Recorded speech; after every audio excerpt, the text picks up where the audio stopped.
Hello everyone, welcome back to my YouTube channel. If this is your first time here, my name is Grace and I share sewing tutorials on this YouTube channel. So in this tutorial, we're going to be learning how to cut and sew this beautiful Milkmaid corset dress with a gathered basque waistline. So if this is something that interests you, make sure that you stay and watch this video all the way to the end. And don't also forget to like, share and comment. So with no further ado, let's get into this video and start learning. To make this dress, I'm going to be making use of an Ankara fabric and a Chantley lace. So I'm also going to be using lining for the upper part of the dress, and I'll be using the zipper at the back of this dress. So I'm going to be drafting the pattern on a pattern paper first before transferring it to the fabric. So at the top of the pattern paper over here, I already have a starting line drawn out, which will serve as my shoulder line, and from that shoulder line I will take the other measurement. So the chest line that I'm working with is going to be 7.5 inches. To get your chest line, just divide your bust circumference by 6 and add 2 inches to that. So I'm just going to draw a straight line across the chest line. Then I'm going to take the measurement of the bust point, which is the next line I will draw. So the bust point I'm working with is at 10 inches, and I will draw a straight line across that 10 inches like that. Then I'll measure the under bust. The under bust I'm working with is at 13 inches. So I'm just going to outline that and also draw a straight line across. Then the next line that I'm going to be drawing is the waistline. So from the shoulder to the waistline that I'm working with is at 16 inches, and I'm also going to draw a straight line across. And I'm going to be measuring my hip line too. The hip line that I'm working with is at 24 inches. So basically these are all the lines that I'm going to be needing for this drafting, and I will just go ahead and label my lines. That's the chest line, this is the bust point, this is the under bust, this is the waistline, and this is the hip line. Now on the shoulder line, I'm going to place my shoulder measurement divided by 2, and I'll mark that, and I'll also place that measurement, that same shoulder divided by 2 on the chest line, and I'll connect those 2 points together. Then I'm going to be taking a neck depth of 1.5 inch and a neck width of 3.5 inches. I'm going to be working with the back pattern first, so 1.5 inches for the depth, and on this side I will come down by 1 inch and connect to that neck area to form my shoulder slope, as you can see. Now I'll place the bust measurements that I'm using divided by 4 on the chest line, and I'll mark that. Then on this straight line remaining, I'm going to be dividing what I have in between it by 2, and I'll come in by 1/2 inch on that point. Then I'll connect these 3 points together to form my armhole. You can also use your free hand to do this if you don't have the curved ruler. So the next thing that I will do now is to place my waist measurement on the waistline, and also place my hip divided by 4 on the hip line. So this particular pattern is not going to be having dots. So I'm just connecting my points at the side, and I will also go ahead and add 1.5 inch allowance for sewing allowance on the pattern, so that we don't need to add that again when we are doing it, when we are cutting it out on the fabric. So I'm just connecting the sewing allowance also. After I've done this, I'm just going to go ahead now and cut this out first before we continue working on this pattern. So just go ahead and cut the pattern out. This is going to serve as the back first. So on this waistline, I'm going to be drawing a slant line to form the basque waistline. I'm going to be connecting it to the end of that pattern paper, where the pattern paper ended there. So from the waist down to where the pattern paper ended at the middle, as you can see. And I'm going to be cutting out the remaining excesses. So this is just to form that basque effect that we have on the dress. Now, as you can see, we have the back pattern ready, and I'm going to go ahead and use it to cut out on my fabric. So I added a zipper allowance of 1.5 inch at the edge for the back pattern, and on the waistline I will come in by 1/2 inch, and I'm going to use my ruler to just kind of connect that half of an inch up with a slant. This is to eliminate zipper bulge. I do this a lot on the channel, so it's just to make sure that we don't have zipper bulge on the back, since our back is not as straight. Now I'm going to go ahead and add the remaining necessary allowances. So on this down part here, I'm just going to add half an inch allowance for joining, and I'll cut this out. Remember, we've added allowance to the side already, so we don't need to add allowance there anymore. So I'm also cutting the zipper area, the neckline, and also the shoulder. So that's all for the back of the dress. I'm going to take the pattern paper off and I'll work on it for the front part. So the first thing that I'm going to do is to create the breakpoints where I want this front to end.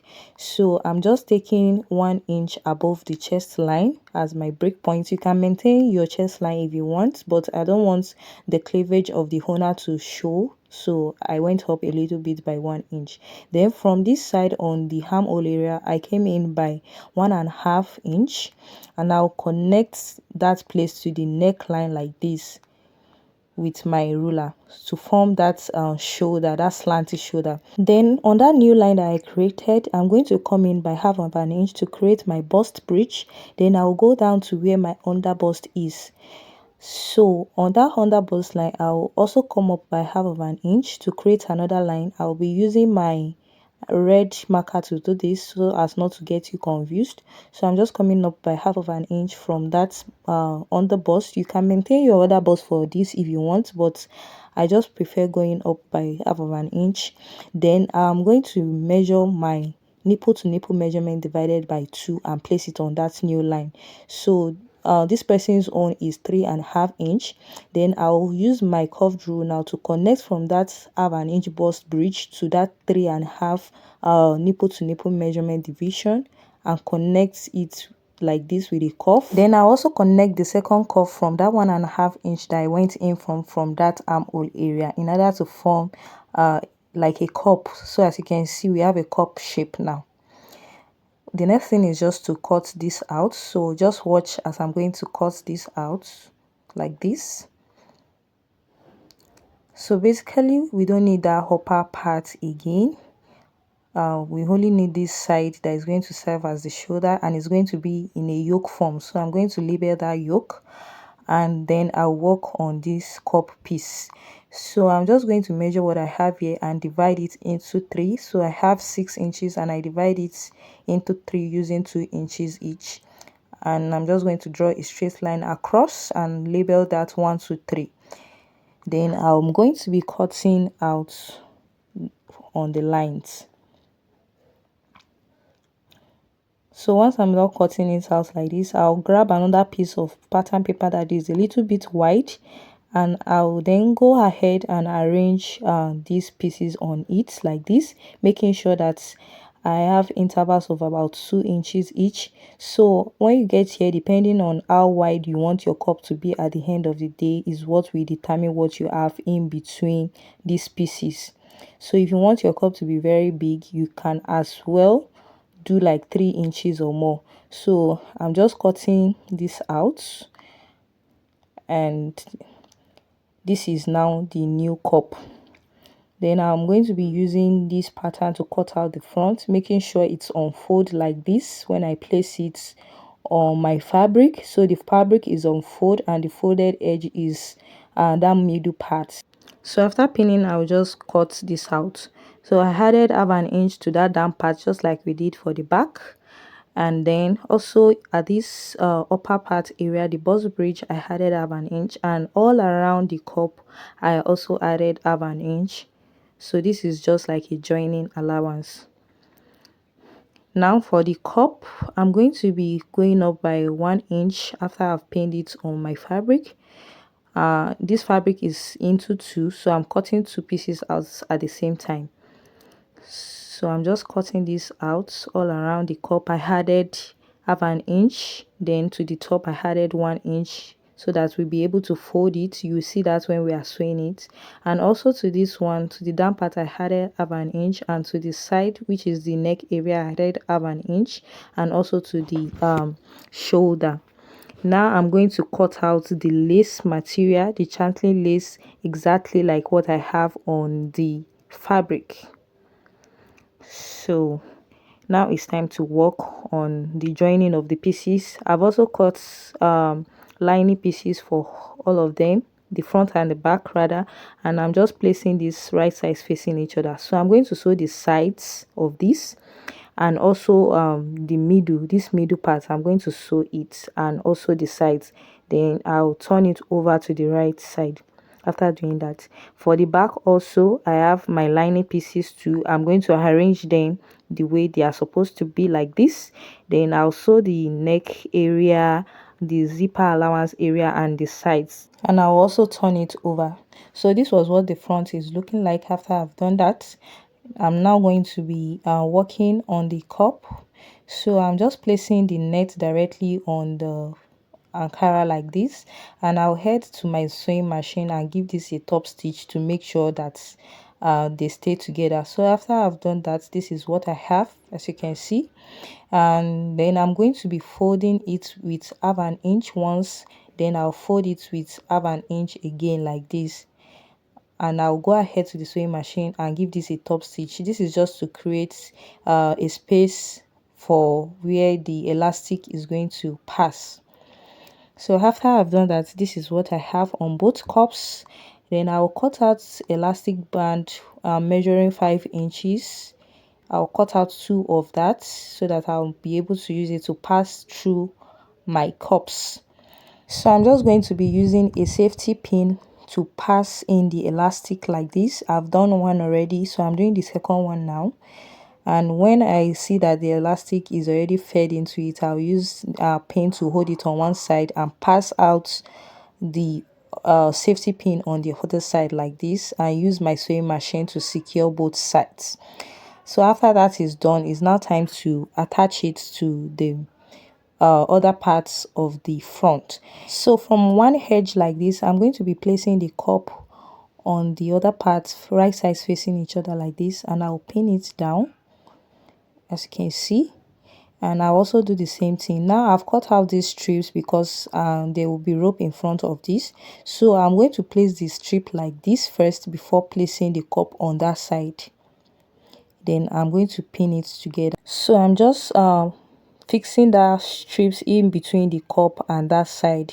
I hope you understand this.